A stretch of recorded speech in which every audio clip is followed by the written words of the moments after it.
Ils existent peut-être depuis très longtemps. Les aborigènes d'Australie les connaissaient. Au XVIe siècle, il en est également question en Europe, dans des récits qui en parlent comme de l'œuvre du grand faucheur. Personne ne pouvait dire d'où ils venaient. En quelque sorte, l'œuvre du diable. On ne sait toujours pas s'il s'agissait aussi à cette époque de cercles ou de figures apparentées. La légende veut qu'il soit réapparu de façon sporadique en Irlande, dans des champs de céréales. Ce n'était tout d'abord que des rumeurs chuchotées par des paysans miséreux que guettait la famine. Ils croyaient plutôt au retour du grand géant Finn McCool, dont ils pensaient reconnaître les traces de pas dans l'herbe. Cela a duré ainsi jusque dans le milieu des années 60, lorsqu'on en découvrit plusieurs dans le Queensland, en Australie.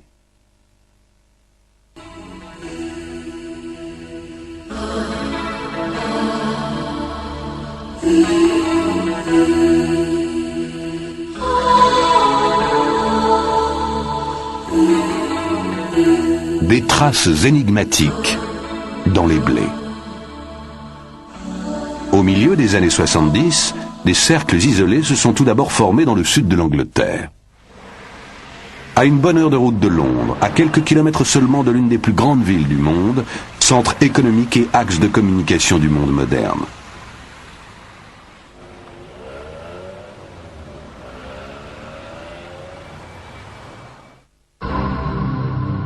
C'est là que ces formations presque indescriptibles font leur apparition dans les champs de blé.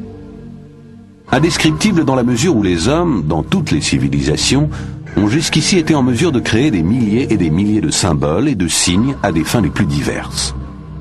Pourtant, ces formations géométriques ne ressemblent à rien de ce qui s'est fait jusqu'à présent. Il existe bien sûr des exemples célèbres de cercles et de lignes dont la symbolique nous échappe en partie. Il en existe presque partout dans le monde. Cependant, le phénomène semble se concentrer en Angleterre, dans le comté de Wiltshire, où cercles et lignes se multiplient année après année pour former des compositions savantes que l'on ne voit nulle part ailleurs.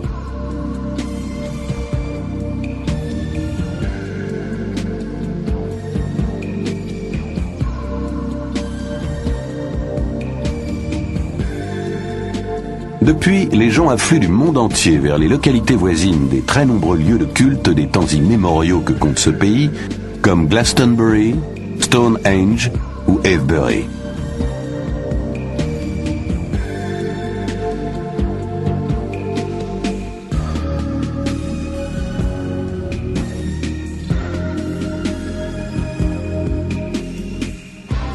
Les illusions de ces pèlerins ont été mises à mal en septembre 1991, à une époque d'indifférence généralisée, lorsque deux retraités facétieux, Doug Bower et Dave Corley, ont affirmé être les auteurs de toutes ces formations. Mais des centaines de formations en 3 mois, alors que le blé est en train de croître et de mûrir, il paraissait très improbable qu'ils aient pu faire ça tout seuls. Et lorsqu'on les a interrogés, ils n'ont même pas été capables de reconnaître les formations qu'ils prétendaient avoir eux-mêmes dessinées. Il y a eu, bien entendu, beaucoup de fraudeurs. Mais se sont-ils vraiment inspirés de Bower et Corley? Dessiner des ronds dans l'herbe est-il en passe de devenir, à l'instar de tant de formes d'expression qui n'ont pas trouvé leur place dans les livres d'histoire, l'emblème d'une subculture à laquelle appartiendrait aussi la tradition des arbres de mai des localités voisines?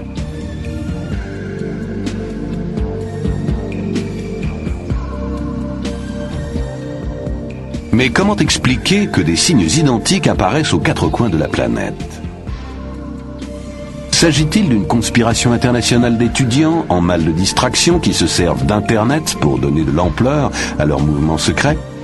Mais pourquoi se donner toute cette peine quand on pense que les journaux n'en parlent même pas, alors que le phénomène dure depuis des années? Le monde s'est mis à parler des fameux crop circles en 1990 et 91, puis bientôt plus rien dans la presse grand public. C'est comme si, dans toutes les années qui ont suivi, rien ne s'était passé. Pourtant, le phénomène se produisait toujours sans qu'aucune explication ne soit trouvée.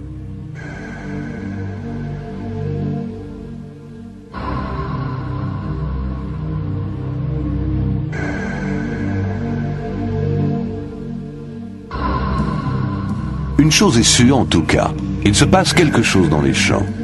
Les observations et les descriptions convergent de façon extraordinaire. Les spéculations vont bon train et on déploie chaque jour des trésors d'imagination. Il faut d'ailleurs reconnaître que les Anglais ont toujours excellé dans les histoires à dormir debout. Nous sommes pourtant en présence d'un phénomène réel, qu'on peut toucher. Tout un chacun peut, s'il le veut, entrer dans un cercle, sauter dedans à pieds joints. Chacune de ces formations décrit en son centre une spirale caractéristique autour de laquelle le blé est couché, soit dans le sens des aiguilles d'une montre, soit à rebours. Les tiges n'ont pas l'air d'avoir été fauchées, comme certaines personnes le pensent encore. Elles sont cassées, mais pas arrachées, et forment souvent des faisceaux superposés en couches.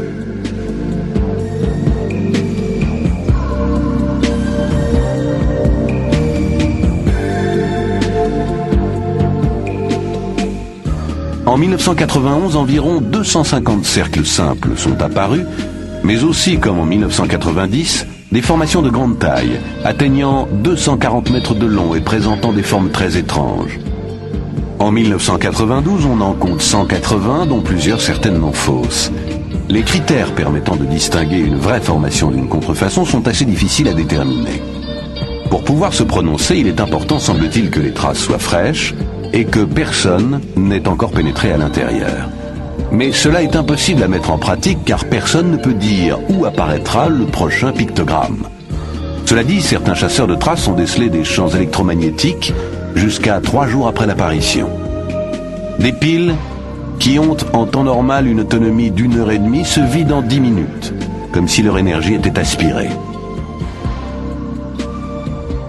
Des scientifiques du monde entier, toutes disciplines confondues, se sont rendus dans le sud de l'Angleterre, là où se produisent ces phénomènes, pour trouver des explications rationnelles sur le mode empirique. Depuis, de nombreuses revues scientifiques abordent la question. George Wingfield, éditeur de la revue The Cerealogist, est l'un des plus grands spécialistes dans ce domaine.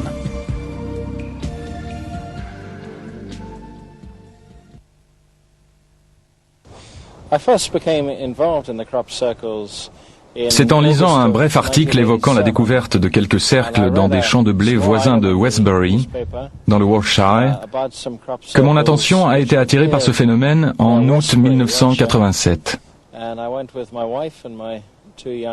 Je me suis rendu sur les lieux en voiture avec ma femme et mes 2 fils, pour voir de quoi il en retournait. Je me souviens encore très bien m'être dit qu'il devait forcément y avoir une explication rationnelle.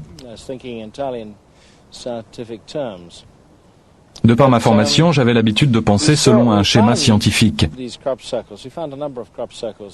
Mais nous avons dû rapidement admettre que ces 2 cercles que nous avions sous les yeux avaient quelque chose d'énigmatique.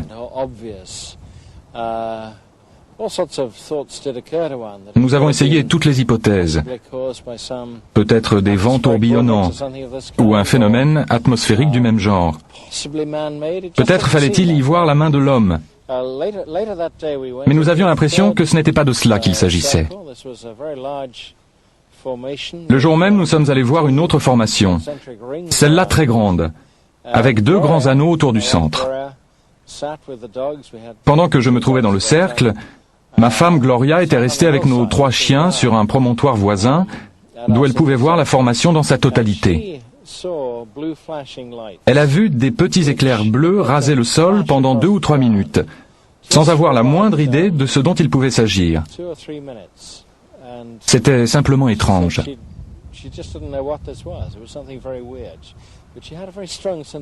Elle m'a dit ensuite qu'elle avait eu l'impression qu'il y avait quelque chose dans le champ que l'on ne pouvait pas voir, mais dont la présence produisait ce phénomène lumineux. Nous avons eu alors le sentiment qu'il ne pouvait pas s'agir de quelque chose d'humain, ni de naturel. C'est à partir de ce moment-là que tout a commencé. Quel effet les révélations de Bower et Corley ont-elles eu sur vous? Puisque c'était dans l'intérêt des médias, cette revendication a sans aucun doute eu un grand retentissement dans l'opinion publique. Mais aucun des chercheurs qui avaient directement accès au dossier concernant ce phénomène depuis ses débuts a cru que ces deux individus pouvaient être les coupables. Il suffisait en effet de procéder à une analyse graphologique et d'étudier attentivement les réponses qu'ils ont faites aux questions qui leur ont été posées pour comprendre qu'ils n'ont jamais rien eu à voir dans tout cela.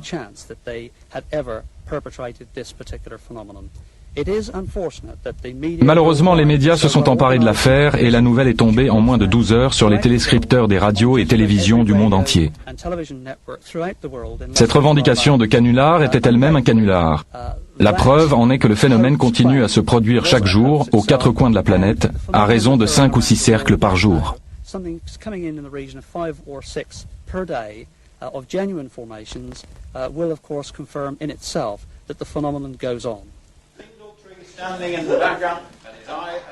À l'instar de Doug Bauer, certains hoaxeurs, ainsi que les Anglais appellent les auteurs de canulars, ont tombé le masque. Afin de vérifier leurs allégations, comme quoi ils dessinaient, comme Bauer et Corley, des cercles la nuit à l'aide d'une corde, d'une barre ou d'un rouleau, un magazine allemand a organisé, avec la participation du célèbre biologiste Rupert Sheldrake de l'université de Cambridge, un concours consistant à dessiner la nuit des crop circles sans s'éclairer à la lampe torche ou d'une quelconque autre manière. L'existence des crop circles est incontestable. C'est un phénomène avéré. La question est de savoir quelle en est la cause. L'hypothèse selon laquelle ils sont d'origine humaine n'a pas encore pu être écartée. Il n'est d'ailleurs pas sorcier de coucher des épis de blé au sol. L'objectif du concours était de s'assurer que les différents motifs dont on prétend qu'ils ne peuvent pas être tracés par la main de l'homme sont effectivement impossibles à dessiner. Aussi avons-nous proposé aux candidats des modèles réputés non reproductibles pour voir comment ils allaient se tirer d'affaire. Les résultats obtenus ont montré que tous ces motifs sont en fait assez faciles à imiter. J'ai néanmoins été impressionné par la qualité des travaux effectués.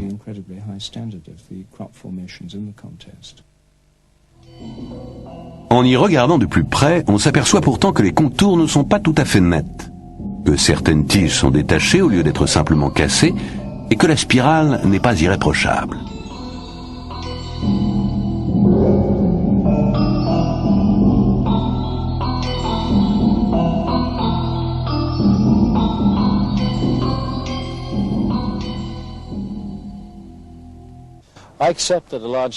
Je veux bien croire qu'une grande partie d'entre eux a été faite par des hommes, surtout ces dernières années. Depuis que l'attention de l'opinion publique a été attirée sur les crop circles, c'est-à-dire vers 1989-1990, lorsqu'il en a été beaucoup question dans les journaux et à la télévision, beaucoup de gens se sont sentis concernés. Et il était dès lors inévitable que certaines personnes se mettent à en dessiner elles-mêmes et à développer des motifs complexes, dont beaucoup sont aujourd'hui parfaitement exécutés et irréprochables d'un point de vue géométrique.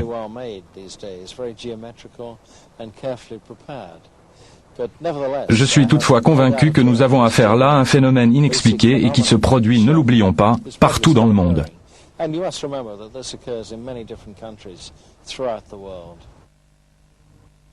Andy Thomas est l'auteur d'un livre intitulé Fields of Mystery et l'éditeur de la revue Sussex Circular. Contrairement à ce que le nom de son mensuel pourrait laisser penser, il entend traiter l'affaire des crop circles d'un point de vue international. Le lecteur est tenu au courant des dernières découvertes dans ce domaine. L'équipe de Thomas travaille en étroite collaboration avec le professeur Levengood, biophysicien à l'Université du Michigan. Chaque pays semble avoir sa spécificité culturelle. Les formations trouvées en Allemagne, par exemple, présentent un côté gothique, alors que celles trouvées aux États-Unis ont tendance à être plus effilées, comme les dessins des premiers habitants du Nouveau Monde. Je pense que cela doit tenir aux forces, quelles qu'elles soient, que renferme chaque région, si bien qu'à une région spécifique correspondent des symboles culturels qui lui sont propres. Les éléments de base sont bien sûr partout les mêmes, à savoir des ronds et des cercles récurrents, mais les dessins eux-mêmes varient d'un pays à l'autre, un peu comme si chacun d'eux était ainsi référencé.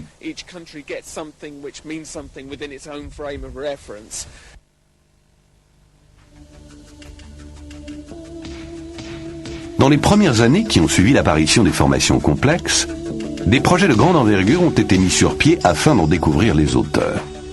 Dès 1989, lors de l'opération White Crow, la première en son genre menée à l'aide de caméras à infrarouge, des bruits étranges furent enregistrés à l'intérieur des cercles et sont restés inexpliqués.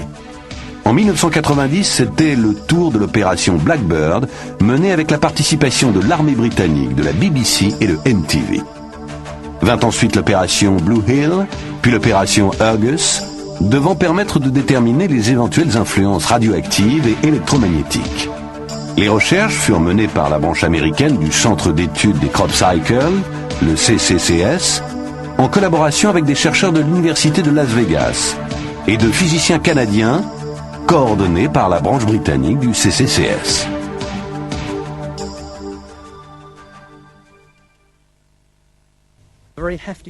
Il s'agit d'un groupe d'environ 20 chercheurs hautement qualifiés, dont des spécialistes du nucléaire, qui se sont concentrés sur 4 ou 5 isotopes anormaux trouvés dans le blé affecté et présentant des temps de demi-amplitude extrêmement brefs, chose inimaginable dans la nature.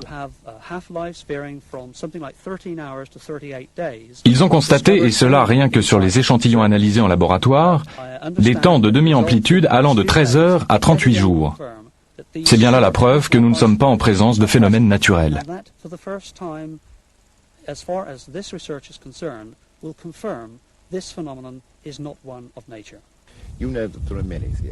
Les thèses avancées vont de la croyance en une espèce de force spirituelle primitive jusqu'à l'exploration de la Terre par des extraterrestres. L'objectif de notre opération Argus est de rassembler des faits scientifiques clairs en relation directe avec les événements constatés. Ce n'est que lorsque nous aurons complètement exploité ces données que je commencerai à spéculer sur les causes et les origines. Quoi qu'il en soit, une intelligence est manifestement à l'œuvre et il y a tout à parier qu'il ne s'agit pas d'une intelligence humaine. Dans le Sussex, nous travaillons en étroite collaboration avec l'équipe de recherche américaine BLT, dirigée par le professeur Levengood. Nous prélevons des échantillons de blé couchés à l'intérieur des cercles et nous les envoyons pour analyse aux États-Unis. Le professeur Levengood a découvert que des mutations biologiques avaient eu lieu, ne pouvant s'expliquer par le simple fait que le blé ait été foulé mécaniquement. Les nœuds des tiges sont très volumineux, comme s'ils avaient été gonflés de l'intérieur par une sorte de chauffage n'ayant duré qu'une fraction de seconde.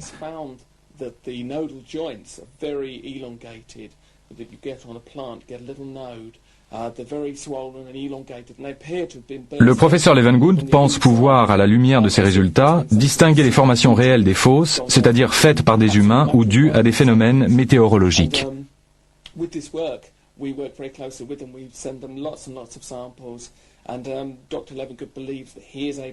Le professeur Levengood suit de près un phénomène très important, à savoir la mutation génétique structurelle des végétaux.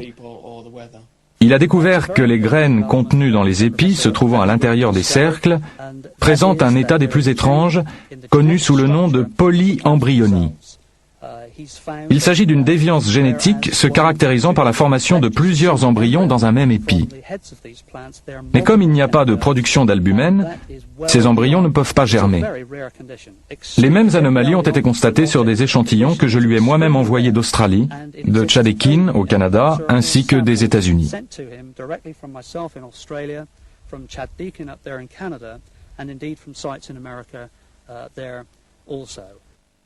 Le fait que les nœuds des tiges de blé aient subi une mutation génétique, ainsi que l'ont montré les analyses des professeurs Gerald Hawkins et Kenneth Spellman des laboratoires Signalisys à Rodborough, et que cette mutation soit due à un très bref rayonnement de chaleur, comme le pense le professeur Levengood, tout cela corrobore les résultats obtenus par l'ingénieur aérospatial britannique Thomas Roy Dutton, qui s'est servi de la théorie générale de la relativité pour enquêter. J'en suis venu à la conclusion que nous ne disposons actuellement d'aucune technologie humaine capable de produire pareil phénomène. J'ai tendance à penser que seule une sorte de rayonnement gravitationnel pourrait expliquer pourquoi le blé n'est pas brûlé. Qu'entendez-vous par rayonnement gravitationnel ? À la vérité, nous ne savons pas encore grand-chose sur le rayonnement gravitationnel.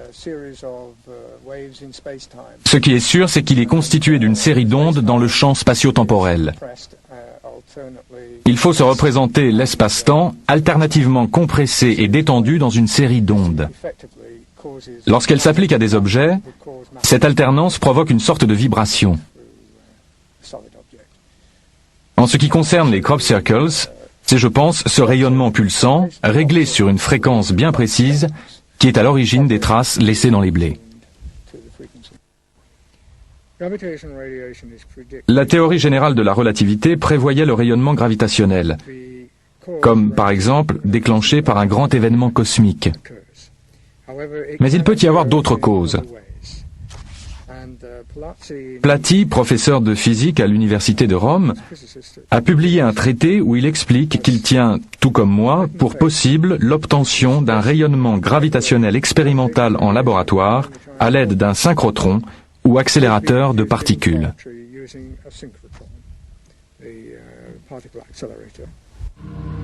Puisque les résultats obtenus isolément par différents scientifiques ne se contredisent pas, voire se superposent et se complètent, et que la technologie mise en cause ne correspond pas à l'état actuel de la science et dépasse les compétences humaines, la théorie de la composante extraterrestre semble prendre corps.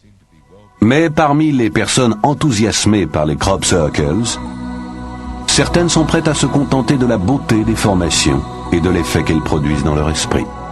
Patricia Murray, une Californienne de Santa Monica, vient tous les ans dans le sud de l'Angleterre pour observer ces cercles fascinants.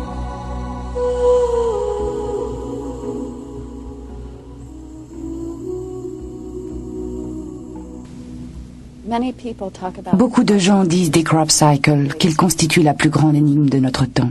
Et c'est exact. Ça peut se comparer à une grande histoire d'amour. C'est comme tomber amoureux de l'inconnu.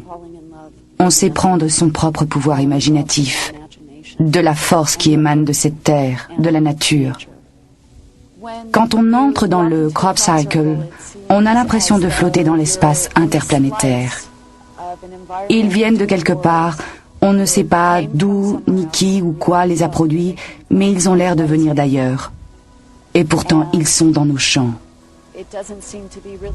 Et d'une certaine façon, ils n'appartiennent pas non plus tout à fait à leur monde d'origine.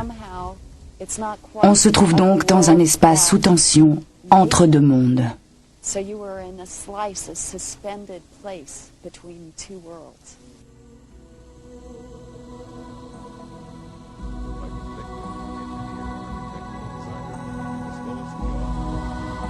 À l'été 1996, le phénomène atteint un nouveau point d'orgue avec l'apparition dans un champ de blé tout proche de Stonehenge, probablement le dimanche 7 juillet, de ce pictogramme composé de 149 cercles. Non seulement cette formation constituait l'un des plus beaux motifs jamais trouvés dans un champ de blé, mais plusieurs indices laissaient à penser qu'elle avait été réalisée de jour.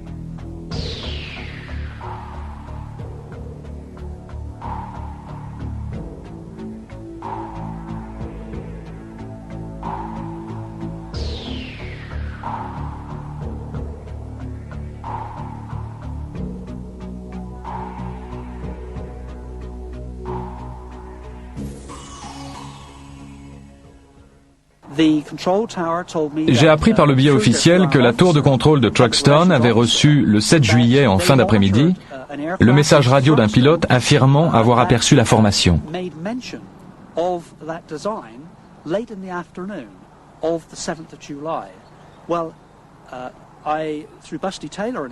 Grâce à Busty Taylor, un pilote de notre connaissance, j'ai pu mettre la main sur un pilote civil qui avait survolé Stonehenge ce jour-là vers 17h30 avec un médecin à bord.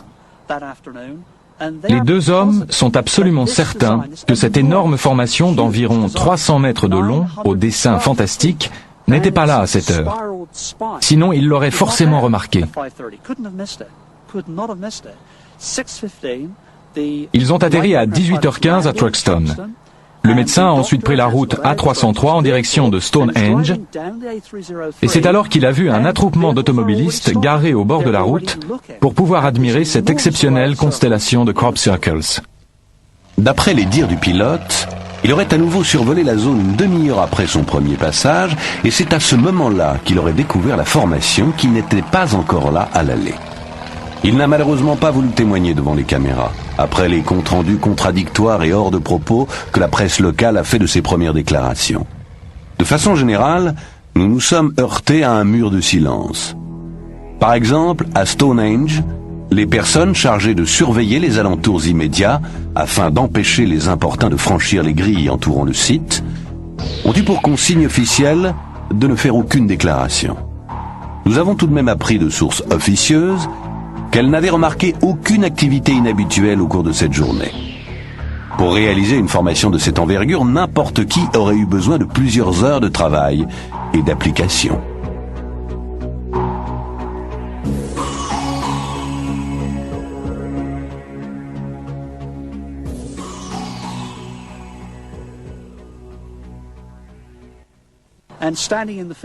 Lorsque vous vous trouvez dans ce champ, vous pouvez voir toutes les voitures qui passent sur la route. Donc rien à une distance de 150 mètres n'aurait pu se mouvoir sans avoir également été vu de la route. Il y a en outre le personnel de sécurité de Stonehenge qui surveille les lieux 24 heures sur 24 et qui dispose la nuit d'appareils à infrarouge.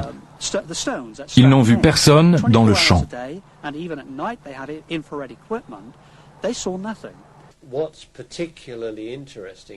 Ce que la formation de Stonehenge a de particulièrement intéressant, c'est qu'elle est l'une des plus complexes qui nous ait été donnée de voir. Le fait qu'elle soit apparue de jour constitue de plus une sorte d'escalade.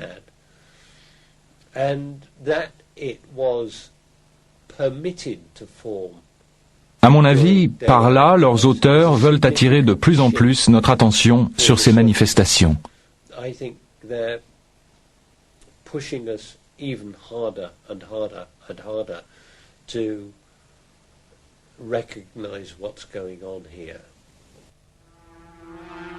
Environ 3000 ans avant Jésus-Christ, les hommes de différentes civilisations qui avaient jusqu'alors fait dans la peinture rupestre stylisée et naturaliste se mirent à graver d'étranges signes abstraits sur les parois rocheuses de leur habitat, signes ayant conservé leur caractère énigmatique jusqu'à aujourd'hui. Comme dans les crop circles, dont il est l'élément de base, le cercle est un motif récurrent que l'on trouve par milliers aux quatre coins de la planète. Il semble que ce soit un symbole élémentaire, indissociable de l'histoire de l'humanité. Il apparaît dans les vestiges de la culture celtique, aussi bien que dans les cimetières anglais, ou sous forme de spirale dans les galeries funéraires de Newgrange en Irlande. Les spirales et les cercles symbolisaient-ils autrefois le voyage labyrinthique vers le royaume des morts, le long chemin semé d'embûches qu'est la vie et l'éternel retour du destin inexorable? Ce que nous retrouvons dans les cercles modernes, se développant avec les progrès des connaissances, correspond-il à des œuvres commémoratives ou à des marques d'inventaire?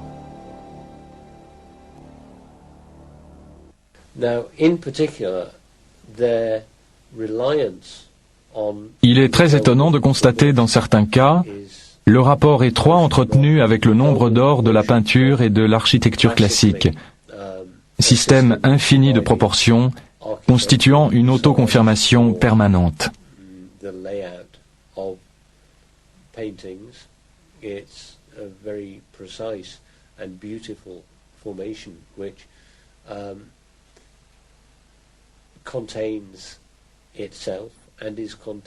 Ce qu'il y a d'intéressant avec le nombre d'or, c'est que c'est un système de proportion dont Dieu lui-même se sert pour créer une fleur ou un arbre.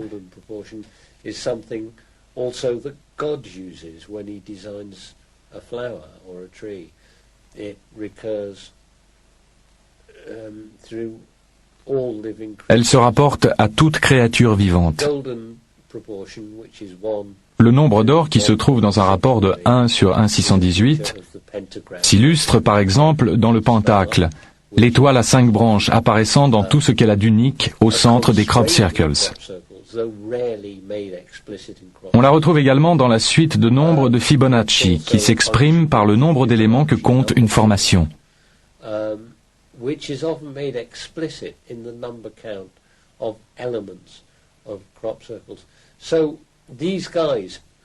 Une chose est sûre, les auteurs de ces cercles connaissent toutes ces règles sur le bout des doigts.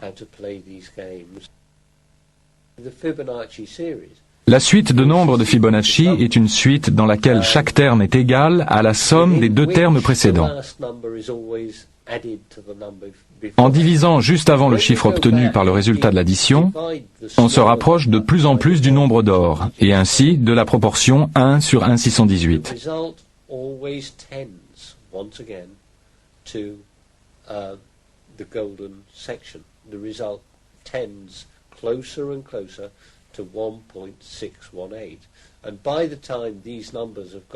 Dans la région où les nombres deviennent de plus en plus grands, c'est-à-dire lorsque l'on arrive vers les nombres 55, 89 et 144, le résultat de la division du nombre le plus grand par le nombre le plus petit correspond de plus en plus au 1/618 du nombre d'or. La méthode de Fibonacci permet donc de calculer au plus près le nombre d'or, qui a également d'autres fonctions dans les jeux de nombres auxquels se livrent les auteurs de Crop Circles.